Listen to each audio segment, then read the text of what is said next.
आधा दर्जन से ज्यादा रिकॉर्ड तोड़ दे कोई अपनी सिर्फ एक इनिंग से, उसे कहते हैं किंग बाबर आजम। बाबर आजम ने अपनी एक सेंचुरी से आधा दर्जन रिकॉर्ड तोड़ दिए हैं दोस्तों। वो कौन कौन से रिकॉर्ड बनाए हैं बाबर आजम ने इस इनिंग के बदौलत, वो सारे रिकॉर्ड मैं वन बाय वन आप लोगों के सामने रखता हूं। सबसे बड़ा रिकॉर्ड T20 क्रिकेट में ऐसा कोई बैट्समैन नहीं है जिसने अपनी 50 कंप्लीट की हो और एक डॉट्स बॉल भी ना खेला हो। Without dots ball Babar Azam ने 50 रन बनाए, फिर सेंचुरी लगाई, और सेंचुरी लगाने के बाद बाबर आजम की डॉट्स बॉल पता कितनी थी? सिर्फ एक। ऐसा कोई रिकॉर्ड है तो मुझे बताओ, सामने लेकर आओ। ऐसा कोई बैट्समैन है तो सामने लेकर आओ। कोई भी दुनिया में ऐसा बैट्समैन नहीं है जो सेंचुरी कंप्लीट करे और सिर्फ एक डॉट्स बॉल हो। इसे कहते हैं स्ट्राइक रोटेट, इसे कहते हैं गेम अवेयरनेस, इसे कहते हैं अपनी टीम को कैसे जितवाना है, इसे कहते हैं कैप्टेंसी बाबर आजम। मेरे ख्याल में कि मुझे बड़ी खुशी हुई है इन्हें देख के कि इनकी फ्लो वापस आ रही है, वो कॉन्फिडेंस लेवल, इनकी बॉडी लैंग्वेज तब्दील थी आज, और इससे अच्छी कोई बात नहीं। ये पाकिस्तान का सुपरस्टार है माशाल्लाह। पाकिस्तान के कोई 2 दहाइयों में 3 दहाइयों में इस तरह का कोई प्लेयर पैदा नहीं हुआ। With respect to all the others, जितनी कंसिस्टेंसी से इसने परफॉर्मेंस दिया है, इसका हक बनता है कि इसको सेलिब्रेट किया जाए और इसको सपोर्ट किया जाए। I think sometimes we as a nation put a lot of burden on this man. ठीक है कि ये हमारा बड़ा प्लेयर है, but he has others around him who need to share the burden. तो इसको जितना ईजी हम रख सकते हैं उतनी इसकी बेहतर परफॉर्मेंस हमें मिलेगी। और दोस्तों आपको पता है, पहली जब इसने 50 कंप्लीट की थी, कोई भी डॉट्स बॉल नहीं खेली थी, 30 गेंद ऑलमोस्ट ले गया था। लेकिन नेक्स्ट जो 50 की बाबर आजम ने जस्ट 21 गेंदों पर बाबर आजम ने सेंचुरी लगा दी थी। यानी पहली 50 30 गेंदों पर, दूसरी 50 की थी इसने 21 बॉल्स पर। सिर्फ T20 फॉर्मेट में बाबर आजम ऐसे पहले प्लेयर बन चुके हैं जिसने फास्टेस्ट 12 सेंचुरी लगाने का रिकॉर्ड अपने नाम किया है।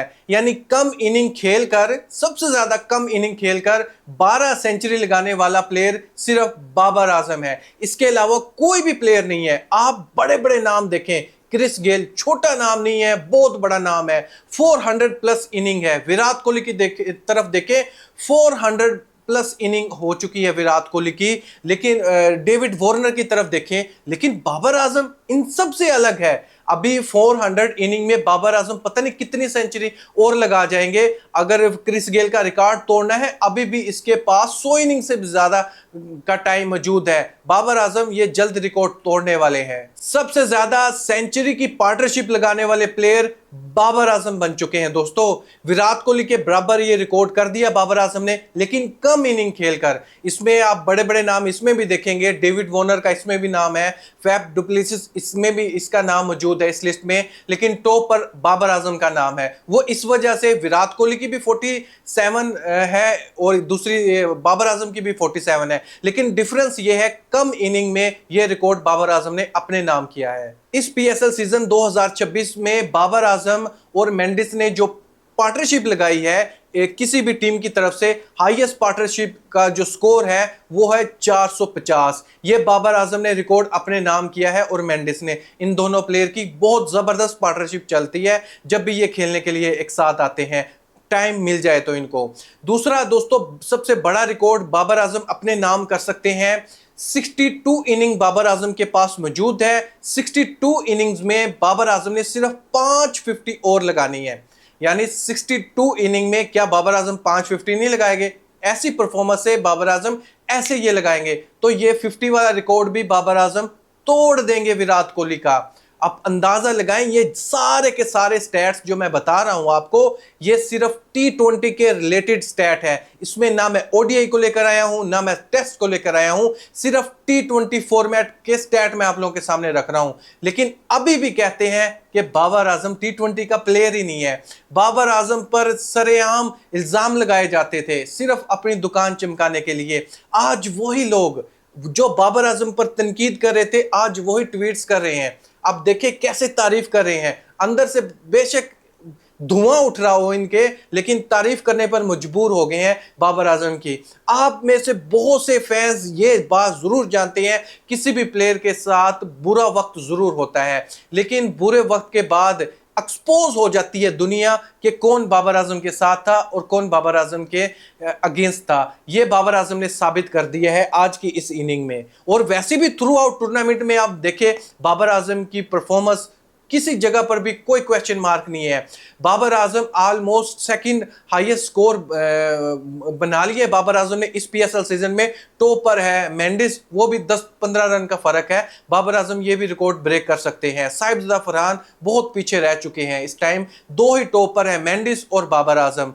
और इसके अलावा कैप्टेंसी के तौर पर देखें, ऐसा कोई सीजन नहीं गुजरा जिसने बैक टू बैक किसी भी टीम को 100+ रन से हराया हो। यह टीम किंग बाबर आजम की थी। पेशावर ज़ल्मी के कप्तान बाबर आजम ने यह रिकॉर्ड कायम कर दिया है कि किसी को हरा रहा है 130 रन से, किसी को 120 रन से, किसी को 111 रन से, यानी 100+ रन से किसी को हराना। यह क्रेडिट भी बाबर आजम ने अपने नाम कर लिया है। कैप्टेंसी नो डाउट बहुत ब्रिलियंट कैप्टेंसी कर रहा है इस टाइम पे बाबर आजम, और बैटिंग भी उसी हिसाब से कर रहा है। और मेंडिस की बैटिंग देखकर तो मजा ही बहुत आ रहा है। पेशावर ज़ल्मी टीम की तरफ से बाबर आजम की तारीफ हो रही है। मेंडिस को भी उतना ही क्रेडिट जाता है जितना बाबर आजम को। लेकिन सबसे ज्यादा जो अच्छा साइन है वो है अली रजा के हवाले से। फास्टेस्ट बॉलर बन चुका ऑलमोस्ट पाकिस्तानी पेसर की तरफ देखें हम, 150 के स्पीड से वो बॉलिंग करवा रहा है। यानी आप देखें अंडर 19 का प्लेयर, वो ऑलमोस्ट उसकी जो एवरेज स्पीड है, मैं ओवरऑल बात कर रहा हूं, जो एवरेज स्पीड है वो 145 से ऊपर की उसकी एवरेज स्पीड है। इतनी स्पीड से ये बॉलिंग करवा रहा है। अभी इसकी एज ही क्या है, लेकिन आज इसका जो पेस अटैक था देखकर बहुत ही मजा आया। हारिस रऊफ को पीछे छोड़ दिया, शहनशाह अफरीदी को अपने पास नहीं आने दे रहा, नहीद राना का मुकाबला कर रहा है ये अली रजा। आप जानते हैं 3 विकेट हासिल करके गया है, ऑलमोस्ट 10 के अराउंड इसने रन दिए हैं। ऐसी बॉल करवा रहा था, अगला बैट्समैन वैसे ही पजल हो रहा था। वो जानबूझकर गुस्से से शॉट खेलकर जा रहा था और इसको विकेट देकर जा रहा था। आपने देखा हसन को पहले इसने बाउंस मारा, उसके हाथ पर जोर से गेंद लगी, बाद में उसने गुस्से से शॉट खेली और कैच दे बैठा और विकेट इसके नाम चली गई। मैं तो इस चीज से हैरान हूं, कोई इतनी स्पीड से अंडर 19 का बच्चा इस तरह स्पीड से कैसे बॉल करवा सकता है, वो भी एक मैच में नहीं, कंसिस्टेंटली वो बॉलिंग करवा रहा है। उसकी एवरेज ही 145+ है। आप अंदाजा लगाएं, कोई एक बॉल नहीं, 2 बॉल नहीं, उसकी जो स्लोस्ट बॉल है वही 135 है। लेकिन हमारे हारिस रऊफ और शहनशाह अफरीदी की एवरेज 130 पर आ चुकी है और फास्टर डिलीवरी इनकी बड़ी मुश्किल से 140+ क्लिक होती है, अदरवाइज ये 140 से नीचे करवा रहे होते हैं। लेकिन अंडर 19 का बच्चा, ये यकीन करो, इसने फील करवाया है कि ये पाकिस्तान टीम से खेल सकता है बहुत जल्द। आज सभी एक्स क्रिकेटर्स ने, फैंस ने दिल खोल कर बाबर आजम की तारीफ की है दोस्तों।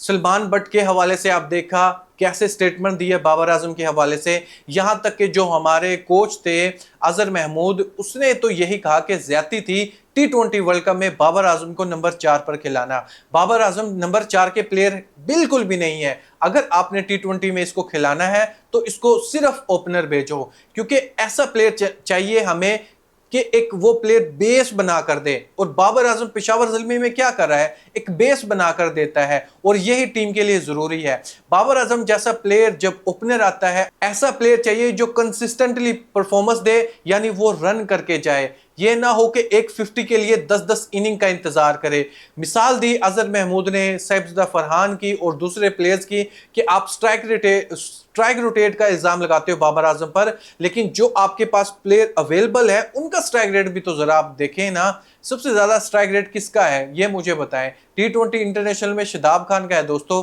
क्योंकि उसने कम बॉल्स को फेस किया है। जो ज्यादा बॉल्स को फेस करता है स्ट्राइक रेट का तो वहां पता चलता है। साहिबजादा फरहान का 135 का स्ट्राइक रेट बताया है अजहर महमूद ने, और बाकी आप फखर जमान का आप देख सकते हैं 132 133 का उसका भी स्ट्राइक रेट है।